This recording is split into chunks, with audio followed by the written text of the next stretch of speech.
पूर्व सीएम हेमंत सोरेन केंद्र सरकार पर जमकर बरसे हैं। बीजेपी नेतृत्व पर भी उन्होंने जोरदार हमला बोला है। तो हेमंत सोरेन ने ये बड़ा बयान दिया है। विधानसभा चुनाव में भी बीजेपी का सफाया होगा, सच्चाई को कोई छिपा नहीं सकता। हेमंत ने फिर से नेतृत्व प्रदान करने के लिए मैं आया हूं, ये बड़ी खबर आपको बता रहे हैं, जहां पूर्व सीएम हेमंत सोरेन ने केंद्र सरकार पर जमकर निशाना साधा। बीजेपी नेतृत्व पर भी जोरदार हमला बोला है।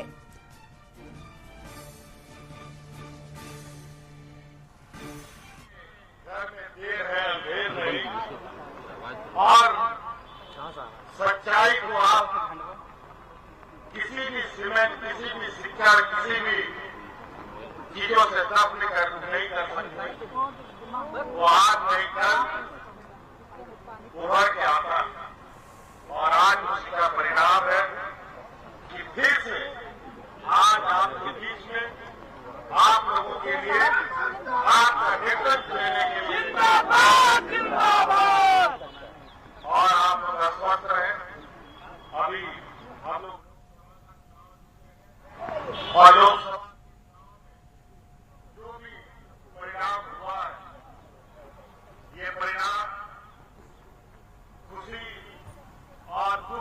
समावेश है। फिर भी इस चुनाव के माध्यम से इस राज्य के दलित युवा लोगों को, यहाँ के मूलवासी आदिवासियों को ताकत मिली है और अब बहुत जल्द विधानसभाओं के चुनाव भी होंगे। और मुझे तो पता चल रहा है, जो मुझे जानकारी आ रही है, कि हमारे चुनाव नियमित समय से पहले कराने की तैयारी कर रहे हैं। मैं तो इनको चुनाव भी देखता हूँ।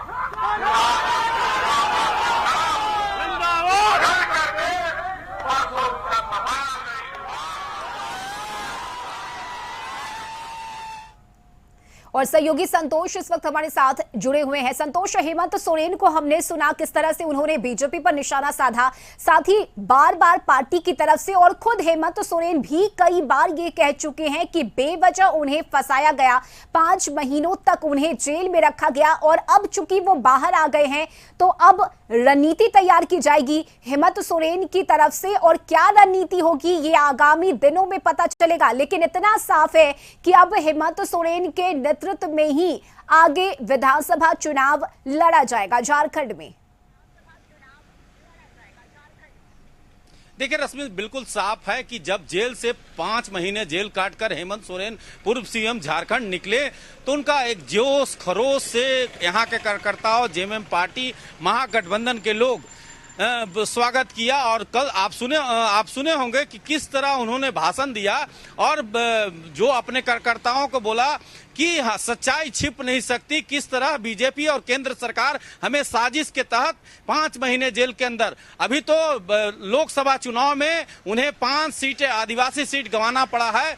जो विधानसभा आने वाला चुनाव होगा उसमें बीजेपी का सुपड़ा साफ हो जाएगा। तो कहीं ना कहीं आज से ही यात्रा पर जो आज साहेबगंज में जो कार्यक्रम है उसमें शामिल होने की उम्मीद है, चाहे वो कल्पना सोरेन स्टार प्रचारक के रूप में या पूर्व सीएम और सीएम।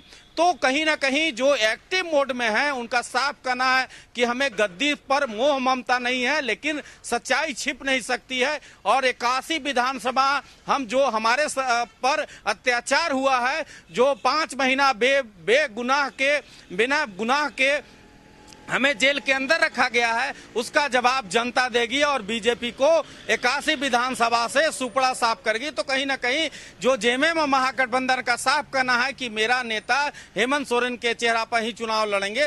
तो अब देखना होगा कि इस रणभेदी में, रणभेदी तो कुछ समय बाद बजना है रश्मि, लेकिन जो चक्रव्यूह रचा जा रहा है कि कैसे 81 विधानसभा का चक्रव्यूह को तोड़कर हेमंत सोरेन फिर से झारखंड का कमान कमान संभाले, तो अब देखना होगा कि इस चक्रव्यूह को रचने में जो हेमंत सोरेन अभी से रणनीति बना रहे हैं और आने वाला समय में काशी विधानसभा में जो नया यात्रा करेंगे, तो कहीं न कहीं बीजेपी के लिए कठिन यात्रा होगी। जो विधानसभा चुनाव होगा उसके हेमंत सोरेन के जवाब देने के लिए कैसे बीजेपी सामना कर पाती है। जी रश्मि। चलिए, बहुत शुक्रिया संतोष आपका तमाम जानकारी के लिए।